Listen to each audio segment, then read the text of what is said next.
Boa noite, senhoras e senhores.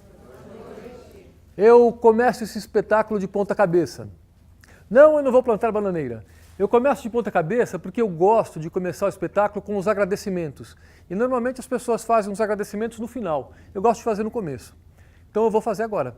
Eu gostaria de agradecer, primeiramente, a equipe do Eva Herz, o Dan Stubach, o curador, o André Ascioli, o Eduardo, a equipe técnica, o Cris, a Mari, a minha equipe técnica, o Marcelo Pessoa, a Elida Marques, que é minha companheira, minha assessora de tudo, minha assistente de direção, e evidentemente agradecer a vocês, sem vocês aqui não teria espetáculo. Muito obrigado.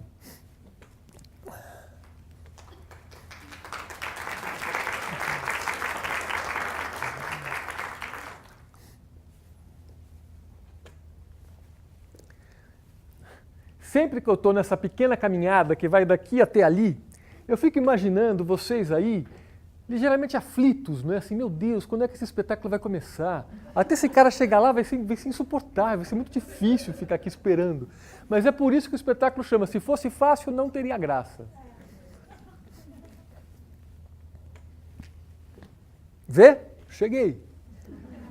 Nós já começamos, é verdade, mas antes de dar prosseguimento, eu gosto sempre de combinar uma pequena sacanagem com as pessoas que chegam atrasadas. É uma delícia, é uma bobagem, mas é muito bom para nós. É assim, a pessoa entra aqui, eu estou falando, a pessoa entra, eu paro de falar o que eu estou falando e digo assim, mas aí ele me respondeu, é claro, cangurus não usam polainas rosas. E vocês caem na gargalhada. O cara acha que perdeu a piada. É tolo, não é? Mas é uma delícia. Eu sempre torço para que as pessoas cheguem atrasadas, vocês vão ver como é gostoso, torçam vocês também. Então, é tão bom que eu gosto de ensaiar. Vamos fazer uma ensaiadinha, né? Estou aqui, papapá, falando, abriu a porta, aí eu digo, aí ele me respondeu, é claro, cangurus não usam polainas rosas. Vocês vão ver que delícia que é isso. Ai, tomara que cheguem atrasados.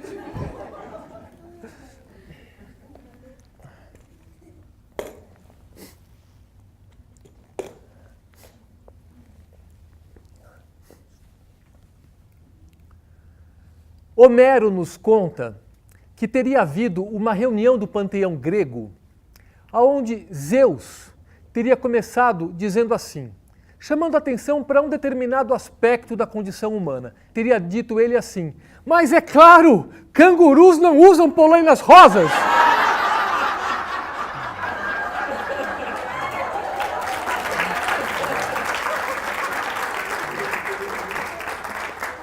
Boa noite. Zeus teria dito assim aos demais deuses gregos, vede como os mortais nos acusam. De nós, dizem, provém todas as desgraças, quando na verdade são eles, com sua loucura, que sofrem muito mais do que deveriam. Não é que ele tem razão? Pudera, é um Deus. Mas notem que ele não diz que os seres humanos não têm motivo para sofrer. Eles dizem que os seres humanos sofrem muito mais do que deveriam. Eu não tenho a resposta de por que nós fazemos isso, mas eu tenho algumas pistas, que são situações nas quais eu percebo que nós efetivamente sofremos muito mais do que deveríamos. Uma delas, quando nos deparamos com desafios, com problemas. Imediatamente nós começamos a sofrer. Ai, ó vida, ó céus, por que comigo? Mas isso é impossível, eu estou frito. A gente fica sofrendo tanto e tão preocupado em sofrer que a gente não enxerga as soluções que muitas vezes estão na nossa cara. A gente fica de mãos atadas, assim como aqueles balões atados àquela bengala não podem voar. A gente não consegue ter distanciamento e enxergar a solução que está ali na nossa cara, porque a gente está ocupado em sofrer, em se martirizar. Oh, vida, ó céus, mas isso é impossível. E eu noto também que essas coisas acontecem quando os problemas são conosco. Porque quando o problema é com o outro, é completamente diferente. Quando o problema é com o outro, a gente tem as soluções. Mais do que uma, temos várias soluções. Tanto é que tem uma fala que todo mundo ou já deve ter falado ou já deve ter ouvido, que alguém chega, ouve lá o problema da pessoa e diz assim, desculpa, para eu falar é até um pouco chato porque o problema não é comigo. E dali desfila todas as soluções e tudo mais. E além disso, além de a gente achar as soluções para os problemas quando é do outro, a gente ainda acha graça. Repara, se você vê uma pessoa cair, até que seja uma senhora, a primeira reação é dar uma risadinha, nem que seja discreta, assim, com o canto de boca. Assim. Mas logo de cara você vai ajudar, mas a primeira coisa é achar graça.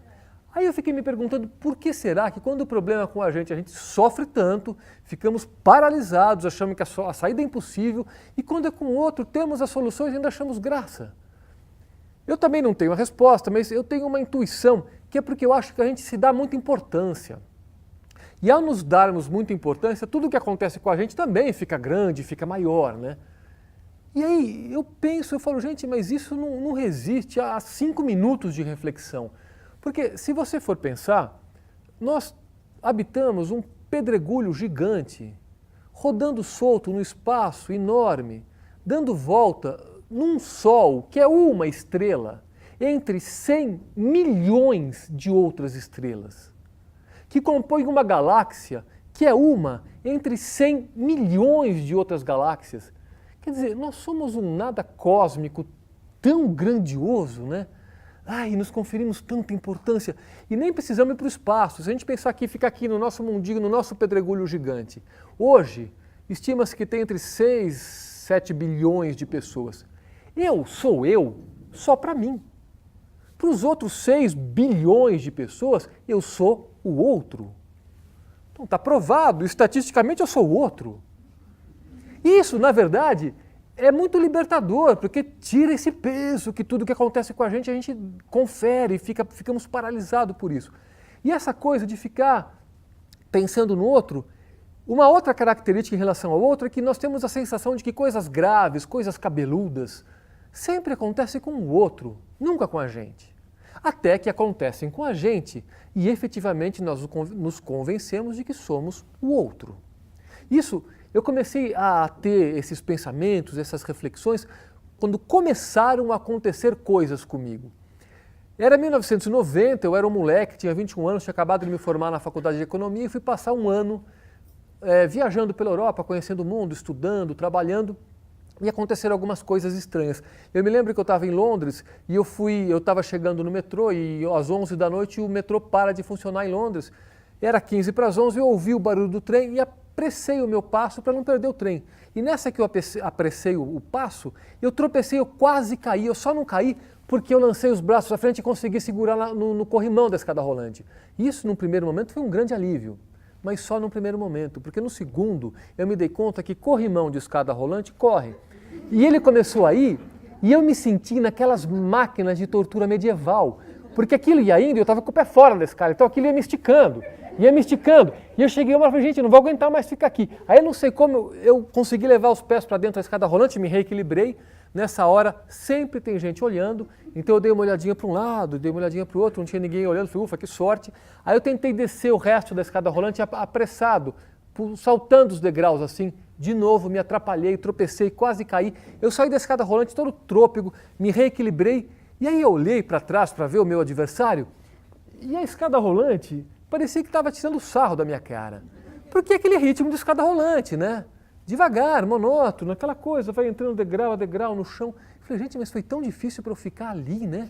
Que loucura! Mas aí o trem chegou, eu entrei e eu estava tão encantado com a minha viagem que eu não dei bola para aquilo. Eu gosto muito de jogar futebol.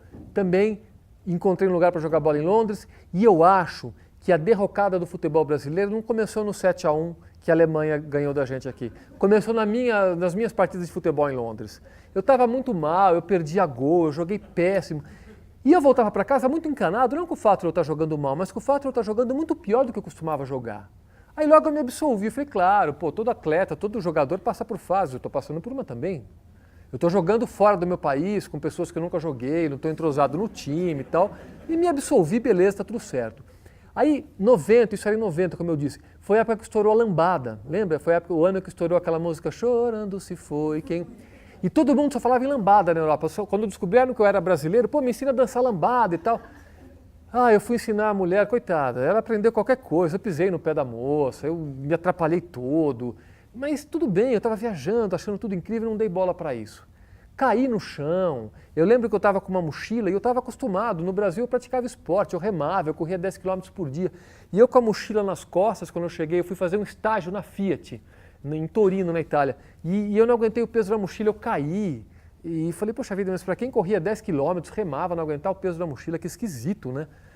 E claro, eu tinha conseguido estágio na Fiat, mas por um moleque de 21 anos, eu estava muito mais atrás de arrumar uma namorada italiana do que uma carreira como economista na Fiat. E quando eu cheguei na Itália, eu cheguei no meu albergue e de novo surpreso com a minha vida. Eu falei, gente, é um sonho. A moça do albergue era a sósia da Sofia Loren. Eu falei, gente, e aí eu fui preencher o papel do albergue e, surpresa, minha mão estava endurecida, eu não estava conseguindo escrever meu nome. Eu falei, gente, se só a presença da sósia da Sofia Loren me deixa assim, eu não vou conseguir nada, né? E eu tentei preencher, consegui, mas eu percebi que tinha alguma coisa esquisita. Mas, de novo, eu não dei bola, minha vida estava muito incrível. Até que uma manhã, eu acordei e eu peguei o desodorante e eu percebi que eu não conseguia apertar o botão do desodorante. Achei aquilo muito esquisito, troquei de mão, com a outra mão eu conseguia. Então eu percebi que o problema, na verdade, era com a minha mão, não era com o desodorante. Era com a minha mão esquerda. Aí nesse dia passou um filminho na minha cabeça das coisas que vinham acontecendo comigo na viagem, jogando mal, as moças tentando me ensinar lambada, a escada rolante e tudo mais. E resolvi que eu tinha que ir ao médico. Aí nesse dia eu não fui trabalhar, eu já estava fazendo meu estágio na Fiat, eu não fui trabalhar, eu fui para o médico. E o médico eu passei em consulta rapidamente, ele me pediu uns exames que eu achei muito curioso. Falei, nossa, como a medicina na Itália é diferente, né? Ele mandou levar o dedo na ponta do nariz, andar em linha reta, eu fiz tudo aquilo, achei bizarro. E ele não me falou de nada sobre diagnóstico, pediu para que eu aguardasse um pouco, eu fiquei ali aguardando, sentado. Dali uns 15 minutos veio chegando uma enfermeira, assim, com um jogo de roupa de cama, eu vi que era comigo, ela chegou perto de mim e falou, Buongiorno, il suo letto è il 13, andiamo. Bom dia, o seu leito é o 13, vamos? Como o meu leito é o 13? Ele falou, sim, o médico prescreveu um tratamento que requer internação, o senhor vai ficar internado, vamos? Como eu vou ficar internado? Eu estou aqui fazendo estágio na Fiat, era ano de Copa do Mundo, tem Copa do Mundo, tem a Sofia Loren, eu não posso ficar aqui. E aí tudo que eu falava, a enfermeira arrumava uma desculpa. Não, mas você telefona, você pode ver os jogos pela televisão. Tudo que eu falava, ela arrumava uma desculpa. Daí eu percebi que era alguma coisa grave. Falei, não, peraí, alguma coisa está acontecendo, né? E eu me senti um personagem de um livro do Kafka. Porque eu estava preso num hospital sem saber qual que era o meu diagnóstico, mas não podia sair. Aí eu fui assaltado por uma súbita coragem e falei, olha, eu não vou ficar aqui, eu vou embora desse hospital. Aí a enfermeira falou, não, tudo bem, se o senhor não quer ficar, eu não vou prender o senhor aqui, mas o senhor vai ter que assinar um termo no qual o senhor se responsabiliza pelo que vinha acontecer ao senhor por não se internar. Eu falei, caramba, a coisa é grave, mas tudo bem, me traga esse papel, eu assino o que tiver que assinar para ir embora daqui. Aí ela me trouxe um papel, eu assinei, e enquanto eu assinava eu me sentia a própria princesa Isabel assinando a própria carta de alforria, que aí com aquilo eu me liberei e fui embora e tal. Aí eu fui para a Fiat, fui direto no departamento médico, falei, alguma coisa está acontecendo, o médico fez os mesmos exames, eu falei, realmente a medicina na Itália é diferente, achei aquilo tudo bizarro. E aí depois do almoço eu fui falar com o diretor da área de marketing e eles me aconselharam a voltar para o Brasil para passar para um neurologista para eu me tratar e garantindo que o meu estágio ficaria assegurado, eles me pagariam a passagem de ida e de volta. Eu falei, então desse jeito eu vou, tudo nesse roteiro da minha vida sendo um sonho. Os caras iam me pagar a viagem de ida e de volta, o meu estágio estava garantido. Eu falei, tá bom, eu vou embora. Aí eu vim para o Brasil e eu lembro que no avião, era uma viagem longa, eu estava lendo um livro da Simone de Beauvoir, que não lembro qual que é o nome, mas eu lembro que eu li na orelha do livro uma coisa que se transformou num mantra para mim. Eu nunca mais esqueci aquilo e isso ecoa na minha cabeça até hoje. Ela dizia assim, é preciso aprender a aguardar a simplicidade dos fatos. Aí, quando eu li isso, a primeira coisa que me veio à cabeça foi as provas de química da época do colegial. Era o terror da escola. Quando eram marcadas as provas de química, eu já perdi o sono, era para dali um mês, mas era um mês terrível, fazia grupo de estudo e ficava, ai meu Deus, como é que vai ser essa prova? E quando chegava a prova, eram 50 minutos, passavam rapidamente, o máximo que acontecia era não ir tão bem, talvez pegar a recuperação. Aí quando eu li aquilo, de aguardar a simplicidade dos fatos, eu falei, puxa vida, é verdade, né? As coisas são como elas são. Somos nós quem penduramos significados, sentidos nas coisas. Aquilo me pareceu sábio. Eu falei, aprender a guardar a simplicidade dos fatos, fechei o livro e dormi. Aí eu passei 2 semanas aqui no Brasil, fiz os exames, e depois dos exames, depois de 15 dias, eu voltava para a Europa, pude voltar para a minha viagem, com um diagnóstico. Isso era 90, já faz 24 anos, eu não entendi exatamente o diagnóstico, eu estou demorando para entender até hoje, uma ficha que vem caindo ao longo desse tempo todo. Eu voltei para lá com o diagnóstico que eu era portador de uma doença que se chama esclerose múltipla. E ele me explicou que era uma doença que se manifestava na forma de surtos ou crises, que era aquilo que eu tive quando eu joguei mal, quando eu caí da escada, quando eu ensinei as moças a dançarem lambada, essa coisa toda, que eu tomaria um remédio à base de cortisona e o surto era debelado, beleza. Eu falei, ótimo. E com 21 anos o que a gente quer é ficar mais velho, né? Então eu lembro que eu realmente não estava entendendo nada, porque eu ligava para os meus amigos aqui no Brasil, enquanto eu estava aqui, e falava, você não sabe da última, eu estou ficando esclerosado. Eu achava um barato essa coisa de ter esclerose múltipla e tal. Aí eu voltei para a Europa e eu encontrei um amigo meu, logo que eu voltei, eu encontrei um amigo meu que era um grande amigo da época de ginásio, de colegial, e ele estava sediado em Paris, e aí caiu uma ficha, eu falei, escuta, nós estamos a 2 horas de Amsterdã. Para um moleque de 21 anos, Amsterdã é sinônimo de sexo e drogas. Eu falei, claro, vamos para lá. Pegamos o trem e fomos, né? Aí hoje eu fico olhando para a minha trajetória e falo, que engraçado, né? Porque, lembrando a nossa viagem, assim que a gente chegou lá em Amsterdã, a Holanda é muito boa para viajar de bicicleta, porque é um país plano, né? Nós tratamos de alugar 2 bicicletas, e aí eu olho para aquilo tudo e falo, nossa, sexo e drogas poderia ser o apelido das 2 bicicletas. Porque o que a gente fez foi andar de bicicleta. 15 dias andando de bicicleta, né? E eu lembro que esse meu amigo, eu sempre fui mais apto atleticamente do que ele, mas nessa viagem ele sempre estava na minha frente. Nós não estávamos disputando nenhuma corrida, mas eu internamente estava, porque eu não admitia ele estar sempre na minha frente. E eu tentava pedalar mais rápido e não conseguia alcançá-lo. Depois de uns 3 dias, sempre na rabeira dele, ali tentando alcançar e não conseguia, piorou, o meu pé direito começou a não parar no pedal, a minha perna direita escapava do pedal o tempo todo. Aí eu me dei conta, falei, caramba, eu acho que estou tendo um daqueles surtos que o médico falou. Aí eu retomo o começo da apresentação, né? Um prato cheio para você começar. Ai, ó vida, ó céus, não consigo nem sequer andar de bicicleta. E o problema era simples, o meu pé não parava no pedal. Eu parei numa floricultura, pedi um pedaço de barbante e amarrei meu pé no pedal. Meu pé ficou, eu continuei a viagem toda. A coisa era simples. E também, retomando o começo da apresentação, não só são simples, como são engraçadas. Porque eu atei o pé ao pedal e realmente eu resolvi o problema do meu pé cair, não parar no pedal. Mas eu criei um outro problema, que eu descobri que a perna que eu levo ao chão quando eu paro a bicicleta é a direita. E eu descobri isso porque cada vez que eu brecava a bicicleta, eu levava um tombo que era muito ridículo, porque ele era anunciado, ele era muito lento, gradual, mas era irreversível. Eu brecava, eu ia com o pé, a bicicleta começava a tombar, eu percebia, falava, vou cair de novo. E não tinha o que fazer. O pior, mais do que não ter o que fazer, reflexo condicionado é terrível.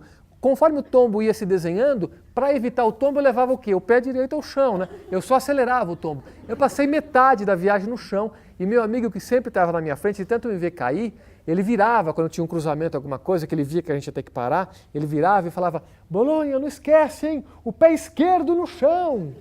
Mas reflexo condicionado, eu levava sempre o pé direito, eu passei metade da viagem caído no chão com a bicicleta e a gente se divertiu muito, a gente riu muito com essas histórias. Mas eu tomei o remédio, a base de cortisona, isso passou, eu segui minha viagem. E alguns meses depois eu estava num albergue em Bruges, na Bélgica, e eu lembro que eu estava sentado assim ali num Dolce Far Niente, deitadão, viajando e tal, e eu estava com a perna cruzada e eu tentei balançar o meu pé direito e eu não conseguia. Mas não é que eu sentia dor ou que minha perna estivesse dormindo, simplesmente o pé não mexia. Sabe quando você pergunta assim para alguém, você consegue mexer a orelha? E aí o cara fica no maior esforço interno, mas fora fica assim, ó. Meu, você está se contorcendo, mas não acontece nada. É isso que estava acontecendo, mas não era a minha orelha, era o meu pé. Aí foi o primeiro momento no qual eu falei, epa, isso aqui não é tão simples quanto eu estou imaginando. E aí eu me lembrei de uma experiência que eu tinha tido um mês, 40 dias antes, que eu tinha estado de novo no sul da Itália, eu estava na Sicília, e eu fui viajar para uma ilha que se chama Stromboli, que é ao norte da Sicília. E essa ilha, na verdade, é um vulcão ativo. E eu lembro que eu chegando de barco, você vê bem o desenho do vulcão, puxa, que legal, aí ele é um vulcão e tal. E tem uma comunidade de teimosos que resolveram morar no pé do vulcão ativo, são umas 200, 300 pessoas. Eu fiquei lá 2 ou 3 dias, em 2 ou 3 dias eu conheci tudo que eu tinha que conhecer, porque a ilha não era basicamente nada, era o vulcão. Aí eu estava alugando um quarto numa casa de família, eu falei, olha, eu vou embora amanhã, porque eu já vi tudo. E aí o dono da casa falou, não, mas você não subiu ainda na boca do vulcão, você não vai subir? Eu falei, não, claro que não, é um vulcão ativo, né? Ele falou, não, mas figura-te, a última erupção grande que teve, que tivemos que evacuar a ilha, foi em 85. Nós estávamos em 90. E ele falou isso para me acalmar, isso me deixou em pânico. Eu falei, gente, foi ontem, 5 anos é ontem, teve que evacuar a ilha. Não, eu vou embora. Aí ele falou a palavra mágica, ele falou assim, não, mas e bambini sobem? Aí eu falei, não, se as crianças vão, agora chamou na chincha, eu vou, tudo bem, beleza, eu vou fico mais uma noite. Aí no dia seguinte eu acordei e fui. E aí eu já notei algo de estranho, porque na subida do vulcão eu me cansei mais do que eu esperava que eu me cansasse. Mas tudo bem, quando eu cheguei no topo do vulcão, tinha um platô que ficava a uns 10 metros acima da cratera do vulcão. E muito próximo, daqui como na quarta, na quinta fileira, era a cratera do vulcão. E eu estava aqui, aí eu me acocorei no chão, e quando eu botei a mão no chão, o chão era quente. Eu falei, nossa, né, que experiência forte essa. E da boca da cratera do vulcão, ali a 20 metros de mim, saía uma fumaça perene. E aí eu me dei conta que eu estava diante da cratera de um vulcão, com o chão quente, e eu vi que 360 graus era mar Mediterrâneo. E aí me deu uma sensação muito forte. Nossa, como a gente é nada, né? Estou aqui na boca do vulcão, com 360 graus de mar Mediterrâneo. E aí eu estou nessa divagação, eu começo a ouvir um ruído bastante grave e num volume baixo. E vinha do fundo da terra. Aí eu falei, não, eu acho que é coisa na minha cabeça. Não, não era. Porque aquilo começou a aumentar. Aí eu falei, eu vou assistir a uma das tais microerupções diárias. Mas eu não imaginei que eu ia estar aqui. E aí esse ronco foi ficando cada vez mais alto, quase na intensidade de um trovão, só que vinha de dentro da terra, e aí a fumaça da cratera do vulcão foi se adensando, e por uns 10 segundos aconteceu uma chuva de pedras incandescentes. Era a tal da microerupção. E eu aqui vendo aquilo a 20 metros de distância, durou uns 10 segundos, que para mim foi uma eternidade. Passados os 10 segundos, as pedras foram ficando mais raras, a fumaça voltou a ficar também mais rala. Eu respirei e falei, uau! Eu assisti a uma microerupção. E aí eu me surpreendi com o fato de que eu percebi que eu não tive medo, mas eu tive uma sensação muito forte de desimportância de mim mesmo.